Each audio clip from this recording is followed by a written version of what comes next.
इतिहास लिखा है इसमें, कुछ खास छिपा है इसमें। इतिहास लिखा है इसमें, कुछ खास छिपा है इसमें। मर्यादा है, कोई वादा है, विश्वास रखा है इसमें। सात फेरों से मिला ये तो उपहार है, मेरा श्रृंगार है, मेरा श्रृंगार है, मेरा श्रृंगार है, मेरा श्रृंगार है। मंगलसूत्र, मंगलसूत्र, मंगलसूत्र, मंगलसूत्र,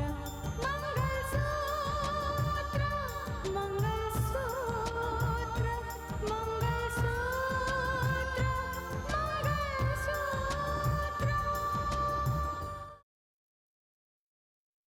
मैंने कावेरी दीदी को भी इसलिए फोन किया कि तुमको बुलाकर यहाँ लाएं ताकि तुम अपने काम को अंजाम दे सको। लेकिन जब मैं इस घर में पहुंची तब तक तो रितिका उस सदमे से बाहर हो चुकी थी, और ये हुआ उस कावेरी की वजह से। मैं अपनी जिंदगी की नई शुरुआत करना चाहती हूँ, शांति से जीना चाहती हूँ। मुझे जीने दो प्लीज, जाओ यहाँ से। रितिका, बेटा, जो जिंदगी तुम जीना चाहती हो वो जिंदगी नहीं है। हर इंसान को अपनी जिंदगी में एक हमसफर चाहिए।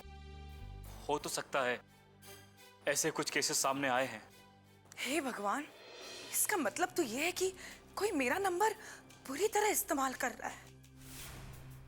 हाँ, मुझे तो लगता है कि इसके पीछे बहुत बड़ी साजिश है। इसके पीछे कोई बहुत बड़ी वजह है। तो अगर मुझे आपने फोन नहीं किया है स्नेहा जी, तो फिर मुझे किसने फोन किया होगा? अब तुम किसी के सामने ये मुद्दा नहीं उठा पाओगे कि मैंने तुम्हारे दिल में रितिका के लिए शक पैदा किया था।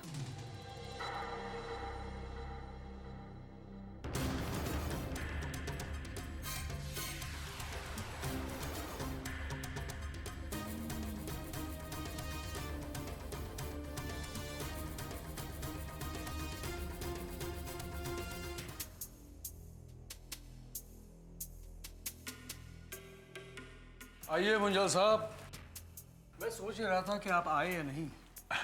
डॉक्टर साहब, मैं तो आ गया, लेकिन मेरी बहू साक्षी आपकी ट्रीटमेंट को लेकर बहुत चिंतित है, बहुत अपसेट है और बहुत घबराई हुई भी है। आप बिल्कुल चिंता मत कीजिए मिसेस साक्षी, ये बिल्कुल माइनर ट्रीटमेंट है। हाँ। आपको कोई परेशानी नहीं होगी। एक्सक्यूज मी बेटा। डॉक्टर साहब, एक मिनट। डॉक्टर साहब, साक्षी को सही कारण बताने की तो मेरी अब तक हिम्मत नहीं हुई।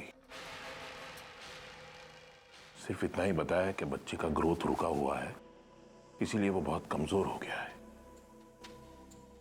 और इसीलिए डॉक्टर कुछ ट्रीटमेंट करना चाहते हैं।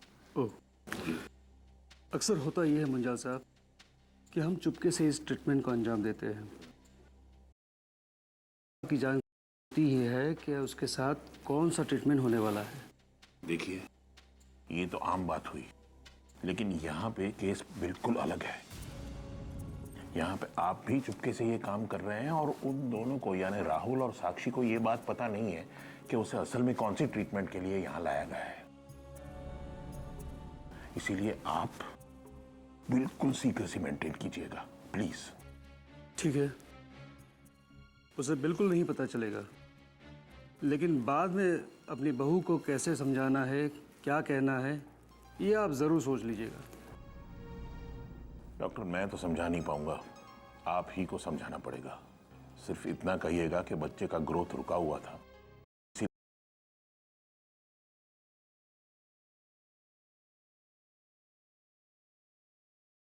बड़ा अच्छा प्लान बनाया है आपने। और फिर राहुल और बहू को समझाने के लिए कोई ना कोई बहाना तो चाहिए ना डॉक्टर। चलिए।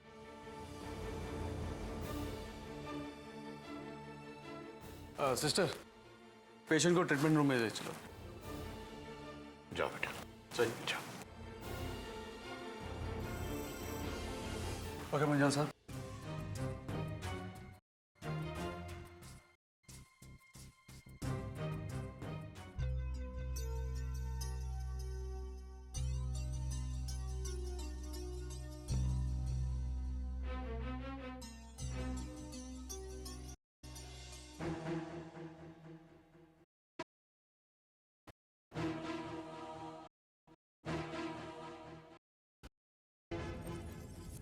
क्या बात है, किसका लेटर? कुछ नहीं, वो ऋतिका।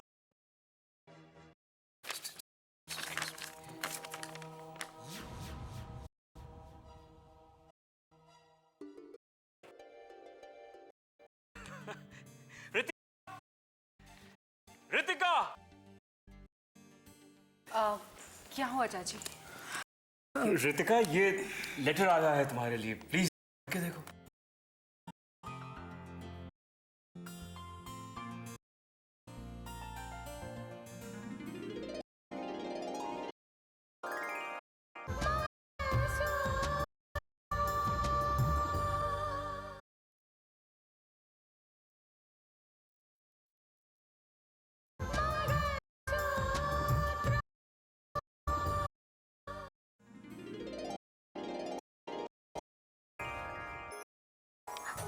चाची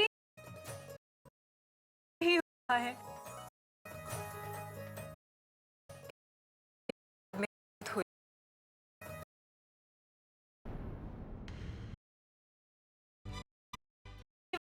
लेटर है।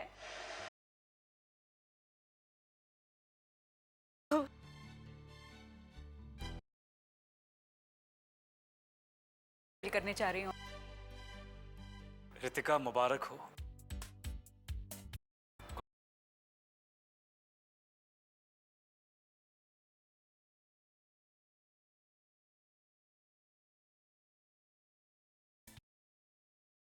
हो रहा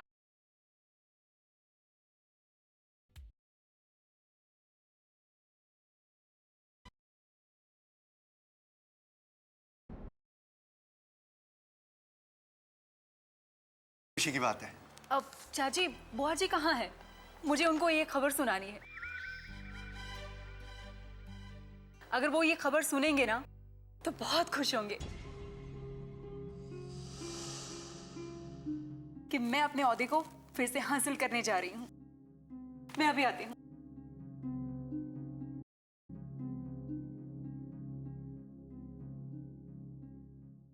अब अच्छा हो रहा है।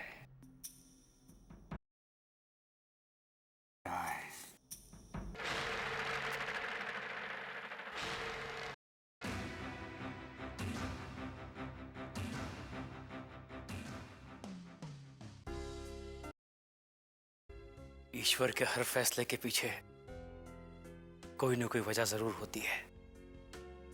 Ritika, just watch. तुम्हारा सही वक्त अब शुरू हुआ है। इस वक्त को जाया मत करना, इसका पूरा पूरा इस्तेमाल करना। आप यहाँ बैठिए, मैं ड्रेस लेके आती हूँ, चेंज कर लीजिए आप। सुनो, हाँ, एक बात बताओगी? आप मुझसे क्या पूछना चाहती हो? यही कि मेरे बच्चे के साथ प्रॉब्लम क्या है? डॉक्टर किस चीज की ट्रीटमेंट करना चाहते हैं? ये क्या कह रही हो तुम? मैंने तो सोचा था कि तुम उन्हीं औरतों में से हो जो असल में नारी जाति के दुश्मन है। क्या? ये क्या कह रही हो तुम? ठीक ही तो कह रही हूँ। देख देख के दिल रोता है, तरस आती है तुम जैसी औरतों पर, जो खुद तो अपनी माँ की कोख से जन्म ले लेती हैं और अपनी बेटी को अपनी कोख में ही मार देना चाहती हो। क्या? हाँ, यही सच है। ऐसा फैसला लेने से पहले तुम जैसी औरतों के दिल में एक बार भी सवाल नहीं उठता, ख्याल नहीं आता कि जो फैसला आज तुम ले रही हो, अगर यही फैसला आज से 25 साल पहले तुम्हारी माँ ने लिया होता तो आज तुम इस दुनिया में नहीं होती। क्या मेरी कोख में पलने वाली बेटी है? हाँ, इसीलिए तुम्हारे अबॉर्शन की तैयारी। अपनी बेटी को दुनिया में आने से पहले ही मार देना चाहती हो तुम। अगर ऐसा ही चलता रहा तो दुनिया से बेटियां खत्म हो जाएंगी, ये दुनिया ही खत्म हो जाएगी। नहीं, नहीं, मैं ऐसा नहीं होने दे सकती। मैं अपनी बेटी को मारने की इजाजत किसी को नहीं दे सकती। अरे आपने अभी तक अपना ड्रेस चेंज नहीं किया? जल्दी से ड्रेस चेंज कर लीजिए। मुझे कोई ड्रेस चेंज नहीं करना है। क्या? अरे लोग तो डॉक्टर को भगवान का रूप मानते हैं, पर आज मैं देख रही हूँ कि भगवान और शैतान में कितना कम फर्क होता है, वो आज मुझे पता चल रहा है। क्या क्या बकवास कर रही हो तुम?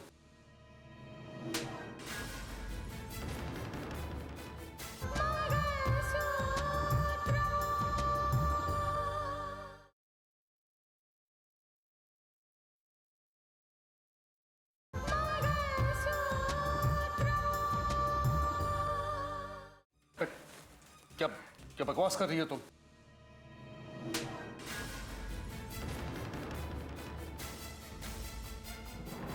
शर्म नहीं है आपको ऐसा काम करते हुए? अरे आप अपने आप को एक डॉक्टर कहते हैं? आप डॉक्टरी के पेशे पर एक बददुआ दाग है। आप एक डॉक्टर नहीं है, समाज के दुश्मन है, कुदरत के दुश्मन है। छी!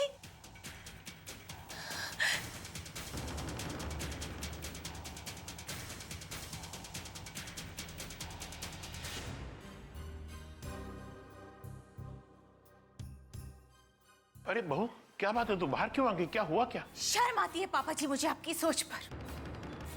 मैं कभी सोच भी नहीं सकती थी कि आपकी सोच इतनी गिरी हुई होगी, इतनी छोटी होगी।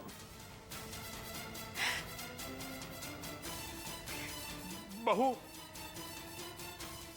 मैंने आपसे पहले ही कहा था कि पेशेंट को कॉन्फिडेंस में लेकर ही यहाँ आइएगा। अरे लेकिन हुआ क्या है डॉक्टर?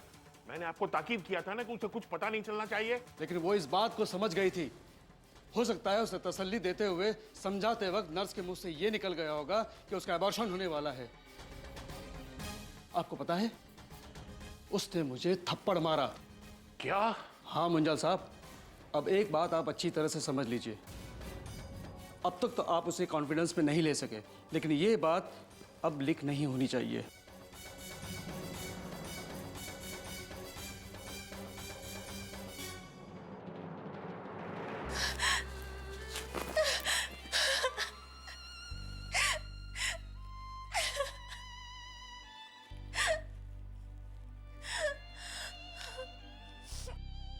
तुम उन्हीं औरतों में से हो जो असल में नारी जाति के दुश्मन है। देख देख के दिल रोता है, तरस आती है तुम जैसी औरतों पर जो खुद तो अपनी माँ की कोख से जन्म ले लेती हैं और अपनी बेटी को अपनी कोख में ही मार देना चाहती हो।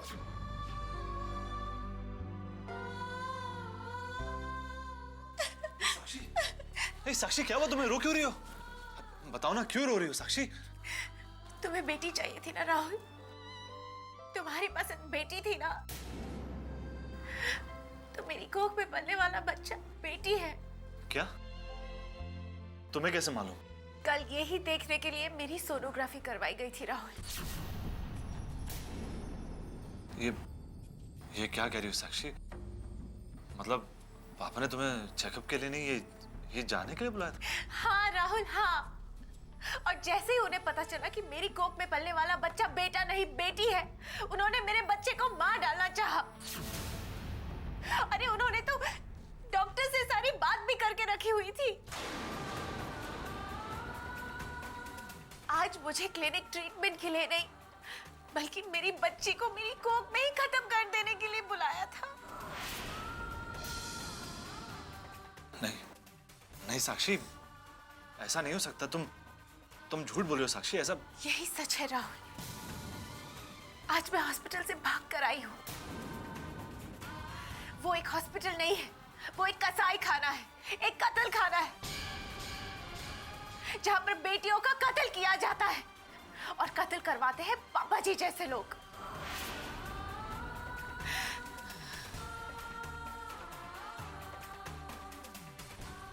चलो साक्षी मेरे साथ। कहाँ? मैंने कहा चलो मेरे साथ साक्षी, चलो। एक मिनट पापा, मुझे आपसे कुछ बात करनी है। बात तो मुझे भी करनी है तुमसे राहुल। क्या जो साक्षी कह रही है वो सच है?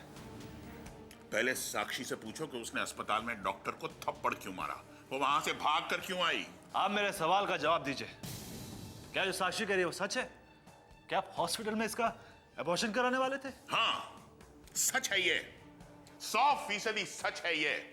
मैं उसका अबॉर्शन ही करवाने वाला था, क्योंकि इसके पेट में जो बच्चा है वो लड़की है, और मुझे लड़की नहीं लड़का चाहिए, मेरे खानदान का असली वारिस।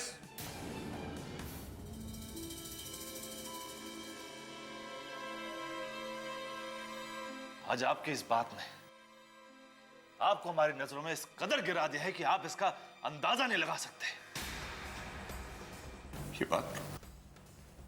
ये बात तुम मुझसे कह रहे हो राहुल? मेरा अपना खून, मेरा अपना बेटा।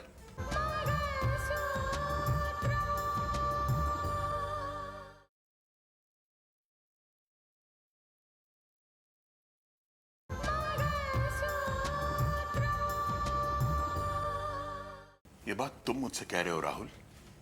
मेरा अपना खून, मेरा अपना बेटा।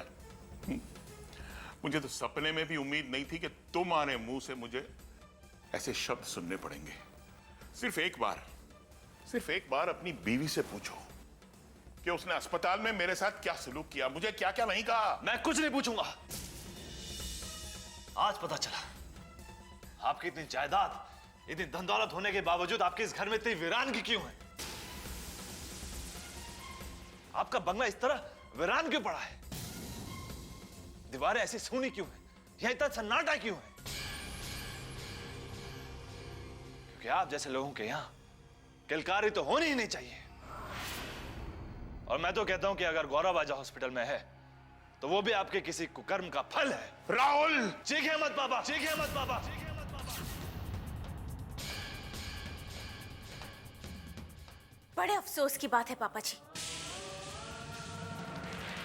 कि मेडिकल साइंस का इस तरह से दुरुपयोग किया जाता है। अरे ये तो अच्छा है कि ऐसी मशीनें पहले के जमाने में नहीं थी, वरना शायद आप भी इस दुनिया में नहीं होते। क्योंकि आपकी मां भी तो किसी की बेटी ही रही होगी ना, और शायद उनको भी अपनी मां की कोख में ही मार दिया जाता। क्या शर्म की बात नहीं पापा कि जिस नारी की कोख से हम जन्म लेते हैं उसी नारी को हम कोख में ही मारने की कोशिश करते हैं?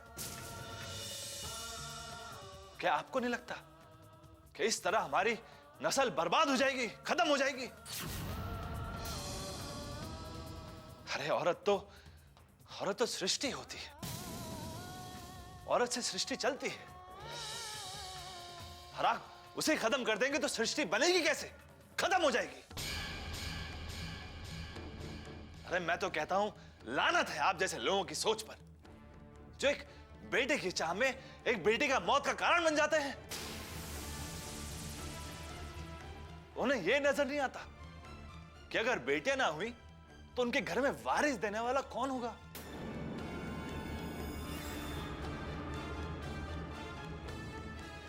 ये बात तुम मुझसे कह रहे हो राहुल?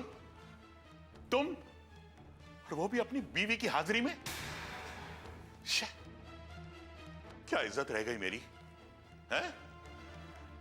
क्या यही दिन देखने के लिए राजेश्वर के यहां से मैं तुम्हें यहां लाया था? हाँ? तुमने अभी अभी मेरे गौरव का जिक्र किया ना, मेरा बेटा। तो एक बात कान खोलकर सुन लो, बचपन से लेके आज तक मेरे बेटे ने कभी नजर उठाकर भी मेरी तरफ नहीं देखा, सामने बोलना तो दूर। देखो,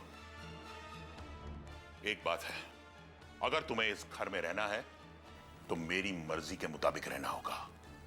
इस घर में वही होगा जो मैं चाहूंगा। अगर मेरे नियमों के मुताबिक तुम नहीं रह सकते हो तो चले जाओ, छोड़ दो इस घर को। अरे आप क्या निकालेंगे पापा? हमें नहीं रहना इस घर में जिसमें एक मां की इज्जत ना हो, एक बेटे के जज्बातों की कदर ना हो। नहीं रहना इस घर में, हमें नहीं चाहिए आपकी जायदाद। मेरे में इतनी हिम्मत है कि मैं अपने दम पर अपने साक्षी को खुश रख सकूं। नहीं चाहिए आपकी जायदाद, आपकी जायदाद। चलो साक्षी, रहने का कुछ फायदा नहीं है। राहुल, राहुल, साक्षी, ये मुझसे क्या हो गया? राहुल, ये मुझसे क्या हो गया?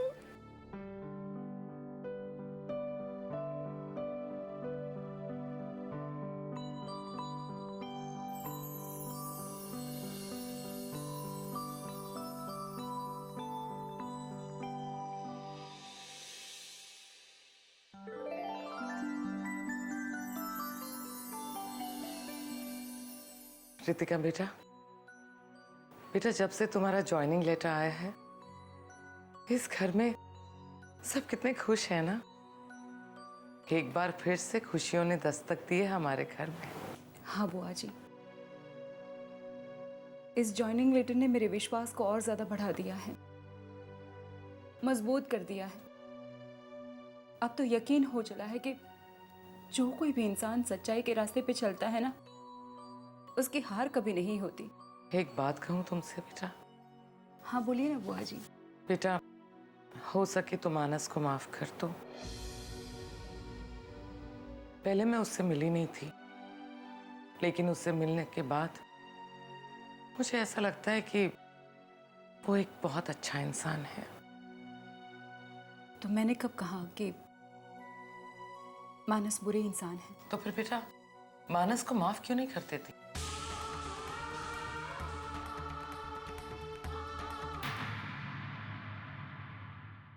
कच्चे धागे से बंधा इसमें संसार है, पिया का प्यार है ये जीने का सार है, पिया का प्यार है ये जीने का सार है।